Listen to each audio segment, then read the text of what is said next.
মশাই, হাতে কাজকর্ম একদম নেই, হাত একেবারে ফাঁকা।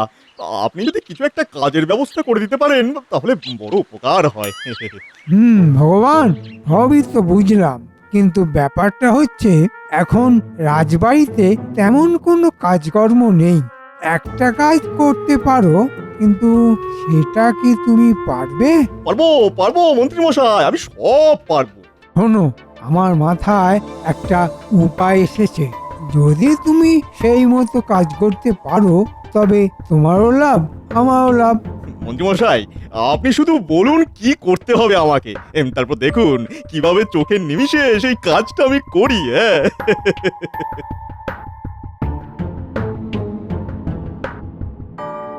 কি গো, পারবে তো? হ্যাঁ পারবো, কিন্তু মন্ত্রী মশাই, কেউ যদি আমাকে চিনে ফেলে? আরে পারবে পারবে। এই কৃষ্ণনগরের লোকের ঘটে এত বুদ্ধি নেই যে তোমাকে ধরবে। ওদের যা বোঝানো হবে তাই ওরা বিশ্বাস করে নেবে। যাও, আজ রাত থেকেই তাহলে কাজে লেগে পড়ো। হ্যাঁ, এই ঠিক আছে ঠিক আছে মন্ত্রী মশাই, ঠিক আছে।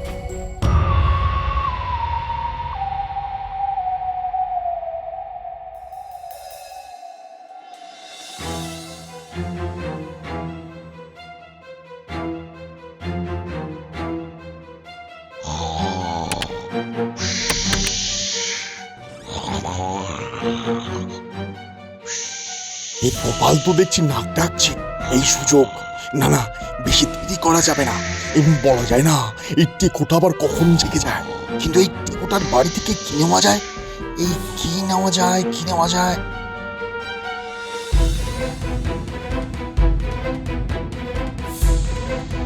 হ্যাঁ, আরে আরে ওই তো একটা চাতা। হ্যাঁ হ্যাঁ, ওই চাতাটাই বরং নিয়ে যায়।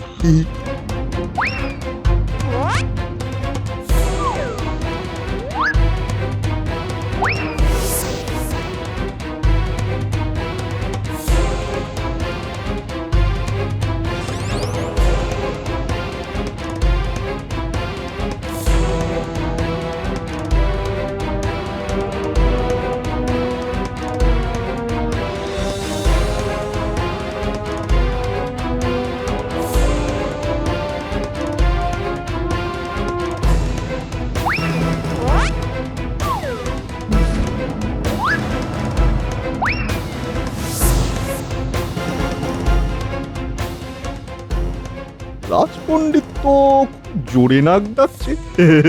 ওই তো ওই তো পণ্ডিতের শ্লোকের বই।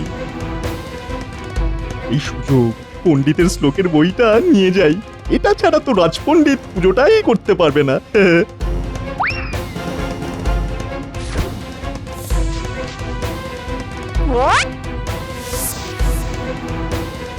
এই তো ভোলা ময়রার মিষ্টির দোকান। এখান থেকে মিষ্টি করার যে কড়াইটা আছে ওটা চুরি করতে হবে। কিন্তু সামনে দিয়ে দোকানে ঢোকা যাবে না। না না না না না না, হ্যাঁ পেছন দিয়ে ঢুকতে হবে। হ্যাঁ,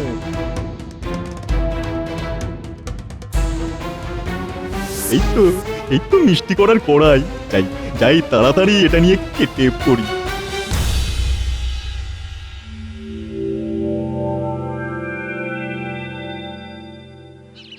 কই গো, আমার কোদালটা দাও দেখি, মাঠে যেতে হবে। আরে কত দেরি হয়ে গেল। এ কি, কোদালটা নিয়ে কোথায় গেল? কি গো, আরে কোদালটা দাও। হ্যাঁ গো, কোদালটা যে ঘরে নেই। নেই মানে? নেই তো গেল কোথায়? তুমি তুমি ঠিক করে দেখেছো তো? হ্যাঁ দেখেছি, কোথাও নেই। কাল বিকেলেই তো মাঠ থেকে ফিরে এসে ঘরে কোদালটা রাখলাম, এক রাতে উধাও হয়ে গেল। বাবা, আমার না মনে হয় কেউ এসে কোদালটা চুরি করে নিয়ে গিয়েছে। আমারও তাই মনে হচ্ছে রে পুটি, কিন্তু এইবার আমি কি করি বলতো? কোদাল ছাড়া কাজে যাব কিভাবে? হ্যাঁ গো, নতুন করে কোদাল কিনা তো অনেক টাকার ব্যাপার, কি করবে? ঘরে বসেই থাকতে হবে, কোদাল ছাড়া চাষাবাদ করবই বা কিভাবে? কিন্তু চুরিটা করলো কে? হায় হায় হায়, এ কি সর্বনাশ হলো আমার! এখন আমি কি করব? আচ্ছা, এবার একটু চুপ করো না। এমন করছো যেন আমাকে কেউ চুরি করে নিয়ে গিয়েছে। আমাকে চুরি করে নিয়ে গেলে তো মনে হয় এত কাঁদবে না। আনতাম না তো, আমার অমন সাধের জাঁতা, হায় ভগবান, এ তুমি কি করলে? আমার বাবা কত সাধ করে আমায় জাঁতা খানা দিয়েছিল, সেটাও রাখতে পারলাম না। হ্যাঁ গো, তোমার এত ঘুম যে ঠাউর পেলে না? খালি খালি মোষের মতো শুধু ঘুমোয় আর নখ ডাকে। আরে তুমিও তো টের পাওনি তার বেলা। শোনো, সারাদিন এই সংসারে আমি অনেক কাজ করি, তারপর যখন ঘুমোই তখন ঘুমটা তো একটু গভীর হবে। আর তুমি সারাদিন কোন রাজকার্যটা করো শুনি? হ্যাঁ, আমি তো কিছুই করি না, সংসারটা এমনি এমনি চলে। এত যে খাচ্ছ তার অর্থ কোথা দিয়ে আসে শুনি? তুমি এবার আমাকে খাওয়ার কোটাও দিলে তো? আমি আজকেই বাপের বাড়ি চলে যাবো। হ্যাঁ, চলেই যাবো। হ্যাঁ, যাও যাও, কত যাবে দেখা আছে, কিন্তু আসল ব্যাপারটা হলো চুরিটা করলো কে? লোকের পুস্তিকাটা যে কোথায় রাখলাম কিছুতেই খুঁজে পাচ্ছি না। কাল রাতে যখন ঘুমিয়েছিলাম তখন তো আমার পাশেই ছিল, তাহলে গেল কোথায়? না, কোথাও তো নেই। তাহলে কেউ কি এসে আমার এই শ্লোক পুস্তিকা চুরি করে নিল? তাহলে আমি পুজো করতে যাব কিভাবে? এই পুস্তিকা ছাড়া তো আমি পুজো করতেই পারবো না। কোনো শ্লোকই তো মুখস্থ নেই, সবকিছুই তো দেখে দেখে বলি। তাহলে তাহলে এখন কি হবে? মহারাজ জানলে তো আমাকে শুলে চড়াবেন। না না না না, যে করেই হোক আমার শ্লোক পুস্তিকা খুঁজে বের করতেই হবে, করতেই হবে। মহারাজ, আপনি একটা বিচার করুন। আমরা সাধারণ মানুষ, দিন আনি দিন খাই, তার মধ্যে কিছু প্রয়োজনীয় জিনিস এইভাবে রাতের অন্ধকারে চুরি হয়ে যাচ্ছে। অর্থের অভাবে আমরা সেই জিনিসগুলো কিনতে পাচ্ছি না। মহারাজ, মহারাজ, আপনি কিছু করুন। হ্যাঁ, কৃষ্ণনগরে চুরি? হ্যাঁ মহারাজ, যার যা পাচ্ছে নিয়ে চলে যাচ্ছে। আমারও কিছু পুস্তিকা নিয়ে চলে গিয়েছে। তাই নাকি? তা আর কার কার কি চুরি হয়েছে? আমার জাতা চুরি হয়ে গেছে মহারাজ। আমার ওই মিষ্টি করার কড়াইটা চুরি হয়ে গেছে মহারাজ। আমার পেতলের কলসি চুরি হয়েছে মহারাজ। মহারাজ, আমার বাড়ির জাতা চুরি হয়ে গিয়েছে। আপনার বৌমা তো রীতিমতো কান্নাকাটি শুরু করে দিয়েছে। এ তো বড় চিন্তার বিষয়। সেনাপতি, হুকুম করুন মহারাজ। এই তুমি গোটা গ্রামে সেপাই লাগিয়ে দাও। কোন চোর রাতের বেলায় কাজ করছে সেটা দেখো। মহারাজ, আমি এই ঘটনা শোনার পরই সেপাই লাগিয়ে দিয়েছিলাম গোটা গ্রামে সেই চোরকে ধরার জন্য, কিন্তু কোথাও সেই চোরকে খুঁজে পাওয়া যায়নি মহারাজ। আচ্ছা মন্ত্রী, তোমার কাছে কোনো উপায় আছে? এই সুযোগ এখনই সাধু বাবার কথাটা পারতে হবে। হ্যাঁ মহারাজ, আমার মনে হয় বেদ বাবার কাছে গেলে এর একটা সমাধান খুঁজে পাওয়া যাবে। হ্যাঁ, বেদ বাবা? তাই বেদ বাবাটা কে মন্ত্রী? খুব নামি বাবা, হিমালয় থেকে সিদ্ধি লাভ করে ফিরেছেন। আমাদের এই কৃষ্ণনগরের সীমানায় যে বড় বটগাছটা আছে না, সেখানে বসে তপস্যা করে, চোখ বন্ধ করে সত্যি মিথ্যে সব বলে দেয়। আমার মনে হয় উনি এই বিপদ থেকে আমাদের সকলকে উদ্ধার করতে পারবেন। কই, আমি তো হরদম ওই রাস্তায় যাতায়াত করি, কোনো বেদ বাবাকে তো দেখিনি। তুমি দেখতে পাওনি সেটা তোমার ভুল গোপাল। নিষ্ঠা মনে দেখলে ওনাকে দেখা যায়। মহারাজ, আমি বলি কি, সবাই মিলে ওই বেদ বাবার কাছে একবার যাই। উনি নিশ্চয়ই কিছু না কিছু একটা উপায় বলে দেবেন। বলছো? তাহলে সবাই মিলে যাওয়া যাক ওই বেদ বাবার কাছে, দেখি উনি কি বলেন।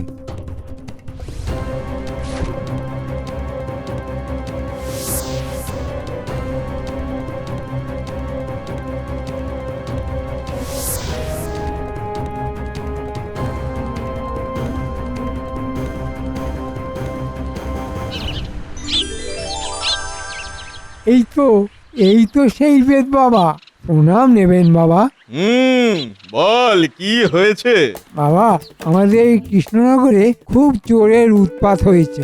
চোর এসে এই সাধারণ মানুষগুলো সব দরকারি জিনিস নিয়ে চলে যাচ্ছে, কিন্তু কিছুতেই চোরে দেখা পাচ্ছি না। তাই আমরা সবাই আপনার শরণাপন্ন হয়েছি। আপনি কিছু যদি একটা ব্যবস্থা করেন। আমাদের মহারাজও আপনার কাছে এসেছেন। এই কৃষ্ণনগরের চুরি কোনো সাধারণ চুরি নয়। দোষ করেছে এই কৃষ্ণনগরে। এই দোষ কাটাতে হবে, যজ্ঞ করতে হবে, না হলে এক এক করে সব শেষ হয়ে যাবে। হ্যাঁ যজ্ঞ করতে হবে? হ্যাঁ, আজ অমাবস্যা, আজ রাতে আমি সারা রাত শ্মশানে যজ্ঞ করব। হ্যাঁ, ঠিক আছে ঠিক আছে, তাহলে আয়োজন শুরু করুন। মহারাজ, আয়োজন করার জন্য তো অর্থ দরকার। উনি নির্ছাড়া মানুষ, আমাদেরকেই সব জোগাড় করে দিতে হবে মহারাজ। ঠিক আছে ঠিক আছে, যা অর্থ লাগে কোষাগার থেকে নিয়ে দিয়ে দাও, কিন্তু হ্যাঁ মানে সবাই যেন জিনিসগুলো ফেরত পায়। হ্যাঁ মহারাজ, আপনি কোনো চিন্তা করবেন না, আমি সব বুঝে নেব। কি ব্যাপার, এই মন্ত্রী মশাই সব কিছুতে এত উৎসাহী হয়ে আছেন কেন? নিশ্চয়ই কোনো না কোনো ব্যাপার তো আছেই। এই মন্ত্রীর ওপর নজর রাখতে হবে। ওহ, এই ভগবান একেবারে জমিয়ে অভিনয় করছে। আমার যে কি আনন্দ হচ্ছে আমি তা বলে বোঝাতেই পারবো না। ঠিক আছে ঠিক আছে, তাহলে ওই কথাই রইলো। আর আপনি তাহলে যজ্ঞের ব্যবস্থা করুন।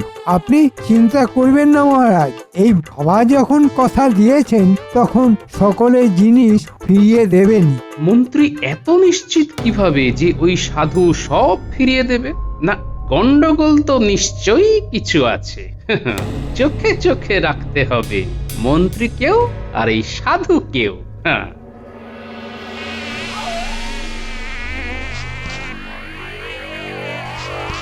উফ, কি মশা! শরীর থেকে মনে হয় অর্ধেক রক্ত পান করে নিল। এই সাধুটা তো এখনো শ্মশানে যায়নি। অনেক নাটক হলো, এবার আসল কাজে যেতে হবে।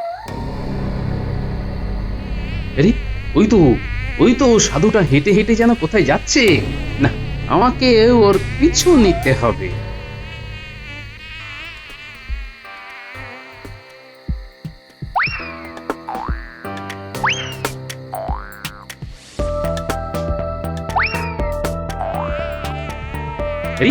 এই সাধু শ্মশানে না গিয়ে মন্ত্রীর বাড়িতে কেন ঢুকছে? নিশ্চয়ই কোনো ব্যাপার আছে। না, আমাকে সবটা দেখতে হবে। মন্ত্রীমশাই নিন, এইবার আমার ভাগটা বুঝিয়ে দিন দেখি। আরে এত কেন ব্যস্ত হচ্ছ? আগে একটা বড়সড় দাও মারি, তারপর ভাগ বুঝে নেবে। বড় সড়ো দাও মানে? শোনো, কাল রাতে মহারাজের আস্তাবল থেকে মহারাজের প্রিয় ঘোড়াটা চুরি করে এনে আমার বাড়িতে রেখে দেবে। তারপর সেই ঘোড়াটা ফিরে পাওয়ার জন্যে মহারাজ উতলা হয়ে তোমার কাছেই আসবেন। তুমি আবার যজ্ঞ করার নামে প্রচুর অর্থ চাইবে। তারপর অর্থ পেয়ে গেলেই সেদিন রাতেই আবার মহারাজের আস্তাবলে গিয়ে ঘোড়াটাকে রেখে চলে আসবো। ব্যাস, তারপর শুধু মোহর আর মোহর, মোহর আর মোহর। মন্ত্রীমশাই, আপনার বুদ্ধির কোনো তুলনা নেই। এমনি এমনি কি আর কৃষ্ণনগরের মন্ত্রী হয়েছি? যাক, সেসব কথা ছাড়ো। যেগুলো চুরি করে এনেছিলে আজকে রাতের মধ্যেই কিন্তু সবাইকে সবার বাড়িতে জিনিসগুলো ফেরত দিয়ে আসতে হবে, নাহলে কিন্তু কেউ তোমাকে সাধু বলে বিশ্বাস করবে না। হ্যাঁ হ্যাঁ, তাই করি। কোথায় রেখেছেন জিনিসগুলো? আমার ভাড়ার ঘরে রাখা আছে। চলো চলো, তাড়াতাড়ি চলো। আচ্ছা, তবে এই ব্যাপার। হ্যাঁ, ওই মন্ত্রী ভগবানকে সাধু সাজিয়ে এইসব করছিল। হ্যাঁ, দাঁড়াও মন্ত্রী, তোমার খেলা আমি শেষ করছি। তোমার জালেই আমি তোমাকে ফাঁসাবো। আমার নাম গোপাল।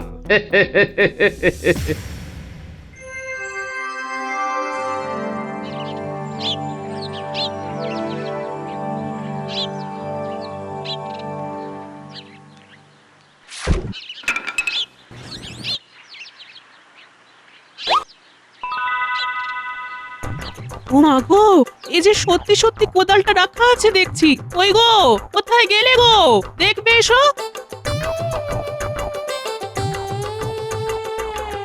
কি হয়েছে? আরে, এই তো আমার কোদালটা। তার মানে ওই সাধু বাবা ঠিকই বলেছিলেন, এই কৃষ্ণনগরে সত্যিই দোষ লেগেছিল। যাক বাবা, সব দোষ কেটে গেছে। আমরা আমাদের কোদাল ফিরে পেয়েছি, আর কোনো চিন্তা নেই। বাবা, বাবার আশীর্বাদে সব দোষ কেটে গেছে। আমার জাতা আমি এবার ফিরে পেয়েছি, আর যেন কোনো বিপদ না হয়। আরে এই তো এই তো আমার পুস্তিকা। যাক বাবা, ওই সাধুর কথা ঠিকই হয়েছে। জয় বাবা বেদ বাবার জয়, জয় জয় বাবা বেদ বাবার জয়। সাধু বাবা তো বলেইছিলেন আজকে সকালেই নাকি ওই চুরি হয়ে যাওয়া মিষ্টি করার কড়াইটা ফিরে পাবো। যাই দেখি। আরে এই তো আমার কড়াই। সাধু বাবা তাহলে ঠিকই বলেছিলেন। জয় জয় সাধু বাবার জয়, জয় জয় সাধু বাবার জয়, জয় সাধু বাবার জয়।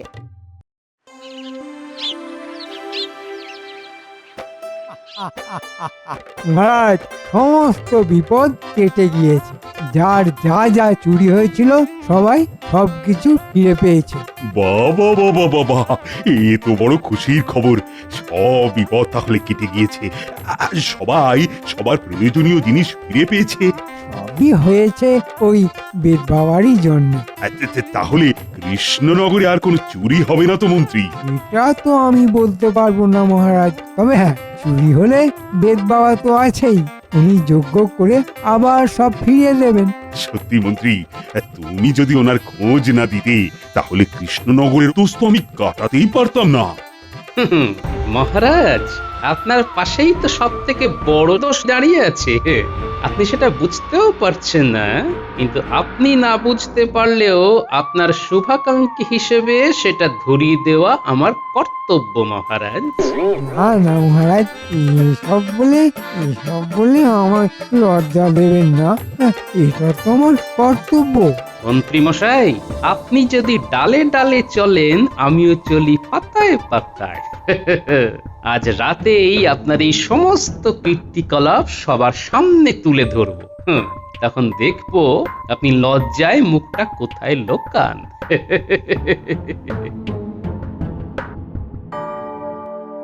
হ্যাঁ হ্যাঁ গোপাল, বলো কি বলবি? মহারাজ, কৃষ্ণনগরের সর্ষের মধ্যেই ভূত লুকিয়ে রয়েছে মহারাজ।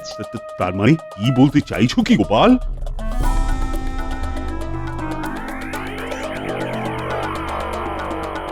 কি বলছো কি গোপাল? তুমি প্রমাণ দিতে পারবে? পারবো মহারাজ, আজ রাতেই আপনাকে একেবারে হাতে নাতে প্রমাণ দেব। তৈরি থাকুন মহারাজ।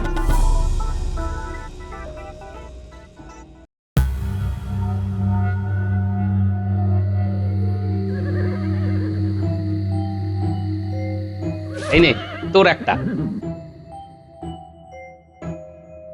এই তোর একটা, এই তোর একটা। শোন, মন্ত্রী আর ভগবান যখন ঘোড়া চুরি করতে আসবে, ঠিক সেই সময় হ্যারিকেনের আলোটা বড় করে বেরিয়ে আসবে। মন্ত্রীকে একেবারে হাতে নাতে ধরতে হবে, বুঝলি? নে নে নে, ওই দিকটাতে চলে যা। ঠিক আছে দাদু। শোনো, আমি যখন ইশারা করব ঠিক তখনই যেন চলে এসো, কেমন? ঠিক আছে গোপাল, তুমি চিন্তা করো না, আমরা সব এখানেই আছি। এইবার আসল জিনিসের পালা।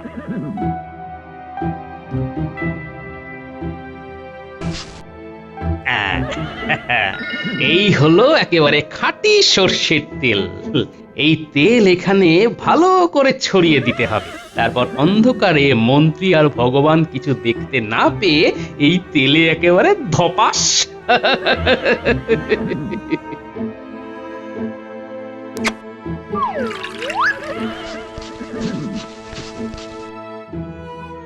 ব্যাস, আমার কাজ শেষ। এইবারে আমাকে ঝটপট লুকিয়ে পড়তে হবে।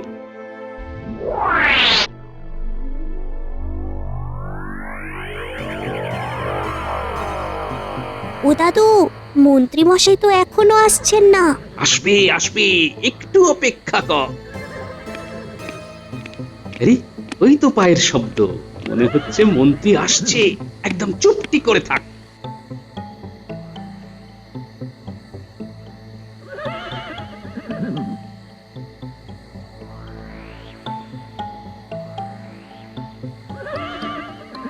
এসো, আমার সাথে সাথে এসো।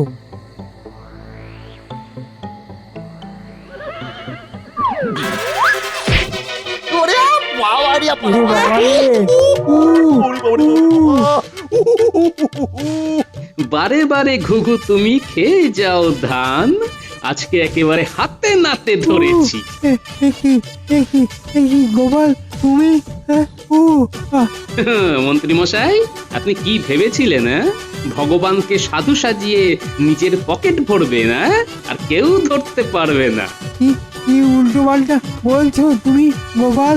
দেখো তুমি কিন্তু আমাকে অপমান করছো। ও আহ মান অপমান বোধ তো আর আছে মন্ত্রী? ছি, ছি, ছি, ছি, ছি। তুমি এই কাজ করলে? মানে মহারাজ মহারাজ মানে ভগবান, তোমাকে আমি শুলে চড়াবো। আমাকে ক্ষমা করে দিন মহারাজ, আমাকে ক্ষমা করে দিন। সব এই মন্ত্রী মশাইয়ের বুদ্ধি মহারাজ। আমাকে ক্ষমা করে দিন মহারাজ। এই সেবার এই ভগবানকে নিয়ে যাও, ওর ব্যবস্থা আমি পরে করছি। এই, এই, ওঠ, ওঠ, ওঠ, ওঠ, ওঠ, ওঠ, ওঠ, ওঠ, চল চল চল চল।